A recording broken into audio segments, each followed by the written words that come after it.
ልጆችዬ በዛሬ የሀገሬ ዝግጅታችን በባህር ዳር ከተማ የባህር ዳር ዓለም አቀፍ ስቴዲየም ላይ ተገኝተናል ማለት ነው። ከነዚህ ልጆች ጋር አንድ ላይ በመሆን ስቴዲየሙን የምንጎበኝ ይሆናል። ስቴዲየም ውስጥ ምን አለ፣ ልጆቹ ከጎብኝታቸው ምን ተማሩ፣ ምንስ ተመለከቱ የሚለውን ሀገሬን ስትከታተሉ ታገኙታላችሁ። ልጆችዬ አሁን ወደ ጉብኝት እንሄዳለን።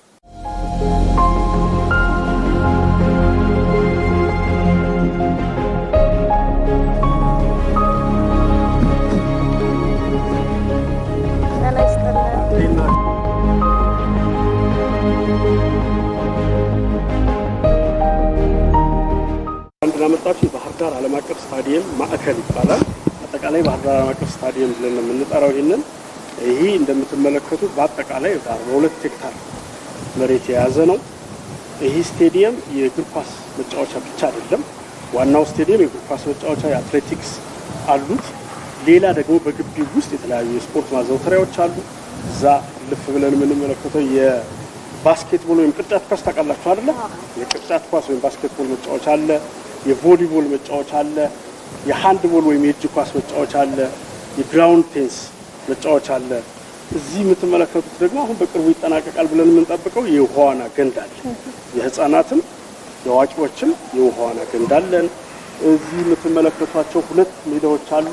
2 የእግር ኳስ የመለማመጃ ሜዳዎች ናቸው ያሉት።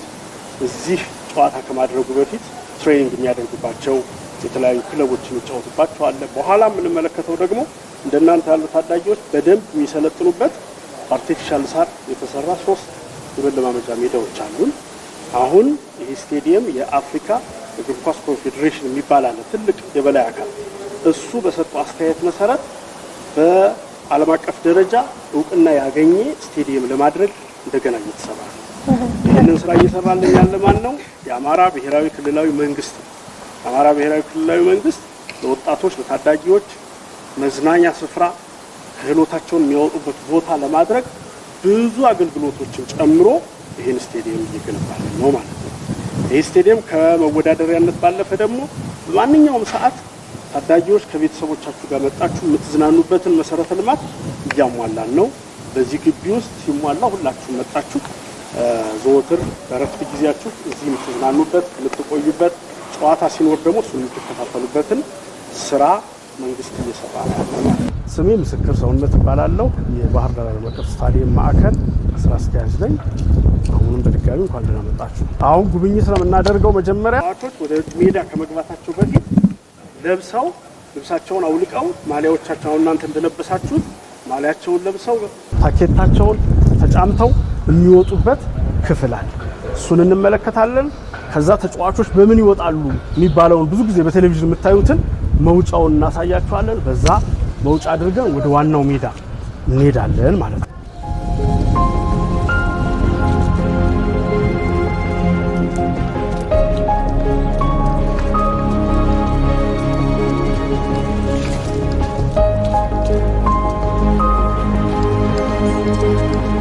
ያው የምንገባበት አንድ ቡድን የሚገባበት ነው ማለት ነው። አንድ ተጫዋቾች በሙሉ መኪናቸው ላይ ይወርዱና በዚች ይገባሉ።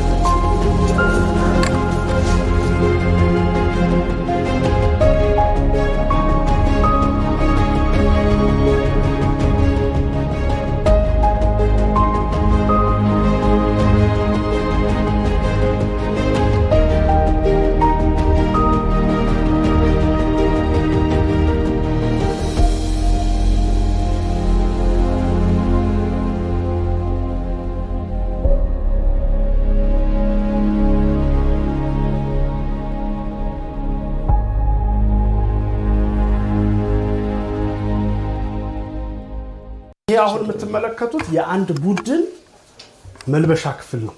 አንድ ቅድም እንደመጣ ነው። እናንተ አሁን አንድ ቡድን ሆናችሁ ብትመጡ በዚህ ገባን። ይሄ መልበሻ ክፍሉ ነው። ይሄ ለአንድ ተጫዋች ልብስ ማስቀመጫዎች ናቸው። እዚህ እንደምትመለከቱት ማሊያው ይንጠለጠልለታል። እዚህ አንዳንድ እቃዎቹን እዚህ ጋር ያስቀምጣል። ይሄው። ስለዚህ ይሄ የተጫዋቾች የመልበሻ ክፍል ይባላል። እዚህ ቀጥሎ ሌላ አንድ ክፍል አለ እንደዚሁ በተመሳሳይ።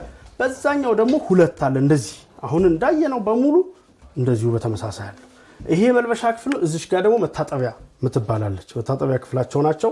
ጨዋታ እንደመጡ ሻወር መውሰድ ቢፈልጉ መጸዳጃ ቤት መግባት ቢፈልጉ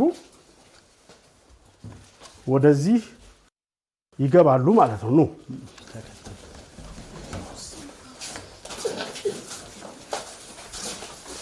ኑ በስ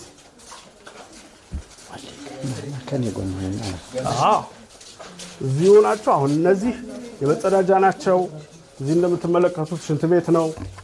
በዚህ ይሄ መጸዳጃ መጠቀም የሚፈልግ ተጫዋች ሲኖር ደረጃውን በጠበቀ መንገድ እየተገነባ ያለ ነው። እነዚህ ሌሎቹ በሙሉ እዚህ ቀጥሎ ያሉት በሙሉ የምትመለከቱት በዚህኛውም ሳይድ ያለው የምትመለከቱት መታጠቢያ ናቸው ማለት ነው። ሻወር የሚወስድ አካል መጥቶ ሻወር የሚወስድባቸው ናቸው። እዚህ እንደምትመለከቱ የእጅ መታጠቢያ ያለው እዚህ እጃቸውን ይታጠባሉ። አጠቃላይ ይህ ክፍል የመጸዳጃ ክፍላቸው ማነው መታጠቢያ መጸዳጃ ክፍሎቻቸው ናቸው። ይሄ በሙሉ ለአንድ ቲም ወይም አንድ ቡድን አገልግሎት የሚሰጥ ነው። እንዳልኳችሁ የዚህ አይነት ይሄን ጨምሮ 4 አለ ማለት ነው።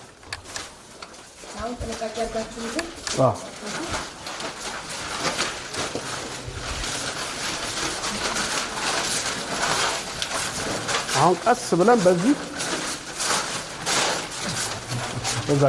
ውስጥና በዚህ ውስጥ ደግሞ የምትመለከቱት ዳኞች የሚያጫውቱ ዳኞች ልብሳቸውን የሚቀይሩባቸው ናቸው። በዚህና በዚህ ኳስ አቀባዮች ህፃናት አሉ ኳስ የሚያቀብሉ እነሱ ሁሉ በዚህ ውስጥ ገብተው ልብሳቸውን ቀይረው የሚወጡባቸው የሚታጠቡባቸው ክፍሎች ናቸው። አሁን ምን ወጣበት ተጫዋቾች እዚህ ይገናኙና እጃቸውን ተያይዘው እንደናንተ ያሉ ታዳጊዎችን ከፊታቸው አድርገው የሚወጡበት ነው። ወደ ሜዳ የሚወጡበት ክፍል ነው። ይሄ አሁን ግንባታ ላይ ስለሆነ ብቻ ነው እንጂ አለው እስከዛ ድረስ የሚለብስ ነገር አለው። ተያይዞ ተጫዋቾች ወደ ሜዳ ይገባሉ ከነዚህ ልብሳቸውን ከቀየሩ በኋላ።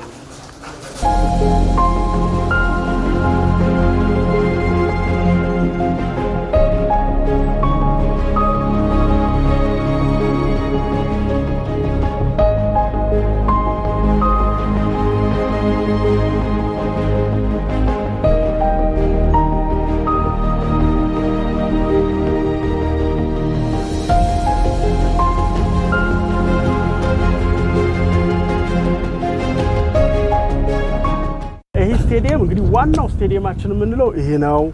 የእግር ኳስ መጫወቻ ሜዳችን የአትሌቲክስ ትራካችን ነው።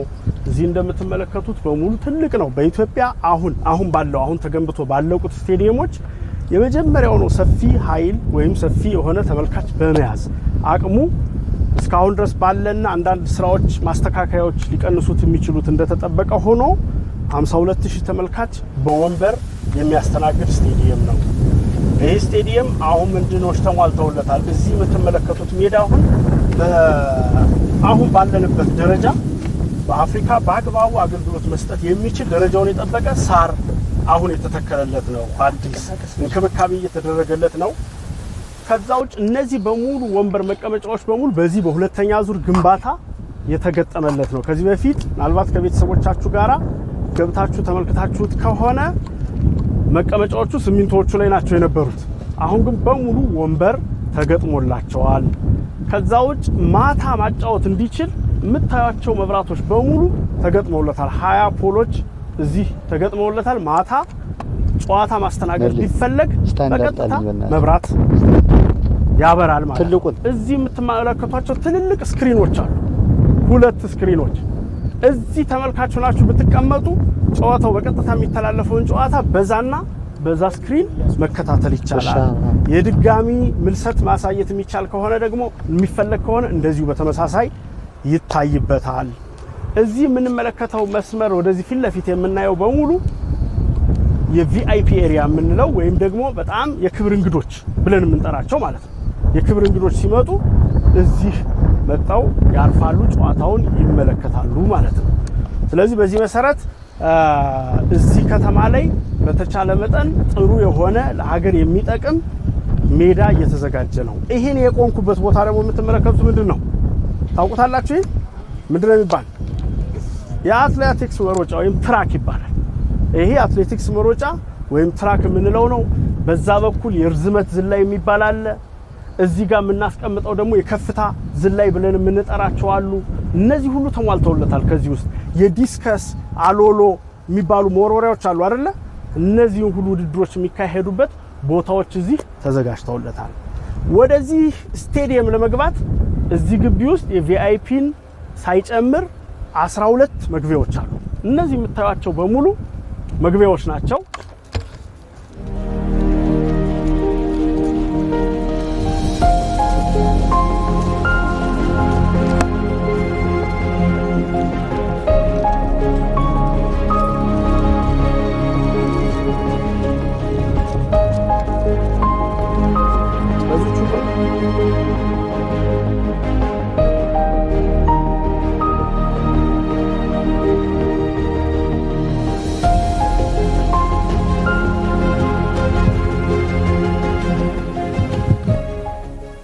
አሁን የተቀመጣችሁበት አካባቢ የቪአይፒ ወይም የክብር እንግዶች ለእናንተ እንዲሆን የክብር እንግዶች አብዛኛው የሚጠቀሙበት መቀመጫ ነው። ሌሎቹ መንበሮች በሙሉ ተገጥመው አልቀዋል። ምናልባት ከእናንተ መካከል የስፖርት ጋዜጠኛ መሆን ይፈልጋል? የስፖርት ጋዜጠኛ ኮሜንታተር የሚዘግብ አለ? ጋዜጠኛ ካለ ደግሞ ጋዜጠኞች ቀጥታ ስርጭት የሚሰሩበት እዚህ የምትመለከቱት ከጀርባ አለ። ይሄ በዳርና በዳር የምትመለከቱት በመስታወት የተሸፈነው በሙሉ ጋዜጠኞች ገብተው እኛ አሁን የውጭ ጨዋታዎችን እንመለከታለን አይደል? የውጭ ጨዋታዎችን ስንመለከት ኮሜንታተር ወይም ደግሞ ፕሮግራሙን የሚዘግብ አካል ያሰማናል። ገሌ ያገባ ገሌ እንደዚህ ሆነ ምናምን ብለን የምንጠራቸው እነሱ ከእንደዚህ አይነት ቦታዎች ላይ ተቀምጠው ጨዋታውን በቀጥታ እየተከታተሉ ለኛ በሚገባን ቋንቋ እንዲደርሰን ያደርጋሉ ማለት ነው። ስለዚህ እኛም እንደዛው ጨዋታዎቹን በአግባቡ አሁን እናንተን ይዟችሁ የመጣውን አማራ ሚዲያ ኮርፖሬሽን የሚመጡ ፕሮግራሞችን እንደዚሁ እዚህ ክፍሎች ውስጥ መጥቶ ነው ለህብረተሰቡ በየቤቱ እንዲደርሱ የሚያደርገው። የተለያዩ ልጆች እንደናንተ ሲመጡ ሊርባቸው ይችላል፣ ውሃ ሊጠማቸው ይችላል፣ ጨዋታ ሲመለከቱ ማለት ነው። እዚህ ውስጥ ብዙ ካፍቴሪያዎች አሉ። በማንኛውም ሰዓት አገልግሎት የሚሰጡ ወደ 5 ካፍቴሪያዎች አሉ። ለማንኛውም ጊዜ ውድድር ሳይኖርም አገልግሎት የሚሰጡ ናቸው። ውድድር በሚሰጥበት ጊዜ ግን 10 ቦታዎች አሉ እዚህ ውስጥ ምግብ፣ መጠጥ የመሳሰሉ ነገሮች ለእናንተ የሚያቀርቡ ለወላጆቻችሁ የሚያቀርቡ። ስለዚህ መጫወቻ ቦታ፣ ስፖርት ሜዳ፣ መዝናኛ እንዲሆን ነው የሚፈለገው። በደንብ ተዝናንታችሁ ተደስታችሁ እንድትሄዱበት ጭምር ነው። እንዴት ነው? ደስ ይላል? ቆንጆ ነው? በጣም ጥሩ። ስለዚህ ኳስ ተጫዋች የመሆን ፍላጎታችሁ ጨምሯል። አሁን ከእናንተ መካከል በእርግጠኛነት የኢትዮጵያ ብሔራዊ ቡድንን የሚወክል ተጫዋች ይኖረናል ብለን እናስባለን። ይህ ሁሉ የሚዘጋጀው ለእናንተ ለታዳጊዎች ነው።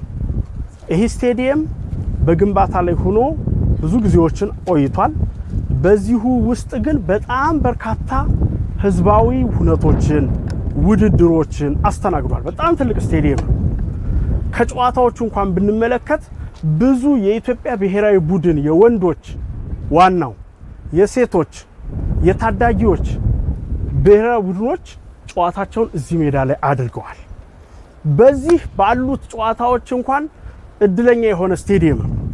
በጣም ብዙዎቹን የብሔራዊ ቡድን ጨዋታዎች እዚህ መጥቶ አሸንፏል። ብሔራዊ ቡድናችን እዚህ ለምሳሌ በጣም የምትታወቀው በጨዋታዋ የምትታወቀው አይቮሪ ኮስት ወይም ኮት ዲቮር የምትባል ሀገር አለች። እሷን እዚህ መጣው እንኳን የኢትዮጵያ ብሔራዊ ቡድን አሸንፎ ለአፍሪካ ዋንጫ የማለፊያ እድሉን ያገኘበት ቦታ ነው። በጣም መቀመጫ ስላልነበረው ከዚህ በፊት ከሌሴቶ የምትባል ሀገር ጋር እንደዚሁ የማጣሪያ ውድድር አድርጓል። 2-1 ስናሸንፍ በጣም ብዙ ህዝብ እዚህ ውስጥ ገብቶ የኢትዮጵያ ብሔራዊ ቡድን ደግፎ እንድናሸንፍ አድርጎናል። ከኬንያ ጋር የነበረን ጨዋታ እዚህ ተካሂዷል። በአጠቃላይ በኢትዮጵያ በአሁኑ ሰዓት ውድድር ለማስኬድ የሚያስችል ሜዳ ይሄ ስለነበረ ብዙዎቹ ኢትዮጵያ ከሌሎች ሀገሮች ጋር ያደረገቻቸውን የብሔራዊ ቡድን ውድድሮች እዚህ ስናስተናግድ ቆይተናል። ጥያቄ ያለው አለ? ስሜ አማኑኤል አቢልባ። ይሄ ስቴዲየም በስንት ዓመተ ምህረት ይጠናቀቃል? መቼ ነው ጨዋታ የሚካሄድበት? ስሜ ለሚካኤል ደረጃ ይባላል። ስቴዲየሙ በጣም ያምራል። ወደፊት እዚህ ቢጫወት በጣም ደስ ይለኛል። ስቴዲየሙ ኢምሬትስን ይመስላል። አመሰግናለሁ። ስሜ ኤልያስ ደረጃ ይባላል። ይሄ ስቴዲየም በስንት ዓመተ ምህረት ተመሰረተ? እሺ ይሄ ስቴዲየም አሁን ከመጨረሻው ጥያቄ ልጀምርና በ2002 ዓመተ ምህረት ጀምሮ ግንባታዎቹ ተጀመሩ። ከዛ በፊት ዝግጅቶች ነበሩበት። ከዛ በኋላ ግንባታው ተጀመረ። ወደ 2006-7 አካባቢ አሁን የምንለው የመጀመሪያ ዙር የሚባል ግንባታ አለ። እሱንን ግንባታ ተጠናቀቀ። ቅድም ያልኳችሁ ውድድሮች የተለያዩ ህዝባዊ በዓላት የመሳሰሉ ነገሮች ሁሉ የተከናወኑት ከ2007-8 በኋላ ብዙዎቹን ውድድሮች ሲያስተናግዱ ቆይተዋል። ያ በጊዜው በቂ ስለነበረ ልክ 2013-14 ጀምሮ ደግሞ ይሄ አወዳዳሪ አካል ማስተካከል አለባችሁ፣ አሁን ዓለም የደረሰበት ደረጃ ላይ ሜዳውንም መቀመጫውንም የተለያዩ መልበሻ ክፍሎችንም ቅድም ያያችሁትን ማሟላት መቻል አለባችሁ ብሎ እገዳ ጣለብን። ስለዚህ እገዳ ሲጣል ምን አደረገ የክልሉ መንግስት? ሁለተኛ ዙር ግንባታ ብሎ ደግሞ ጀመረ ማለት ነው። ቅድም የገለጽኩላችሁ በሙሉ በሁለተኛ ዙር ግንባታ የተጀመረ ነው። ይሄ ወንበር፣ መብራቶቹ፣ ሜዳውን የማስተካከል የመሳሰሉ ነገሮች በጣም በርካታ ስራዎች አሁን እየተከናወኑለት ነው። ስለዚህ ይህንን ግንባታ በተቻለ መጠን አንዳንድ ነገሮች እንደተጠበቁ ሆነው በዚህ ዓመት መጨረሻ ላይ አጠናቆ በ2019 አዲሱ ዓመት ላይ በተቻለ መጠን ብዙ ውድድሮችን ወደዚህ ለማምጣት ሰፊ ስራ እየተሰራ ነው ማለት ነው። ስለዚህ በሚቀጥለው ዓለም አቀፍ ውድድሮች ወደዚህ መጣው ውድድሮች እንዲካሄዱበት ለማድረግ ጥረት እየተደረገ ነው። ይሄ አሁን እንዳያችሁት ይሄ ዋናው ስቴዲየም ብለን የጠራነው ነው። አሁን ሁለት ፕሮግራሞችን አድርገን እንሄዳለን። አንደኛው እዚህ መሮጫ ትራክ ላይ ሩጦ አቅሙን ማሳየት የሚፈልግ ልጅ አለ። በጣም ጥሩ። ስለዚህ እናንተ በሩጫ ትወዳደሩልናላችሁ። ከዛ ቀጥለን ደግሞ እዛኛው ለልጆች የተዘጋጀ አርቲፊሻል ሜዳ አለ፣ ለልምምድ ለመጫወቻ የሚሆን ማለት ነው። እዛ ሄደን ደግሞ እናንተ ኳስ ትገጥማላችሁ እርስ በርሳችሁ ማለት ነው። ስለዚህ እዚህ የምትሮጡ ልጆች እስኪ እዚህ የምትሮጡ 1 2 3 4 5 እሺ፣ ቀስ ብላችሁ ውረዱ።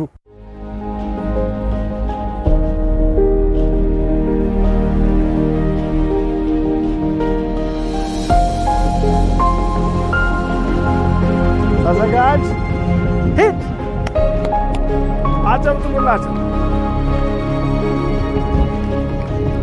ጎበዝ ጎበዝ ጎበዝ ጎበዝ።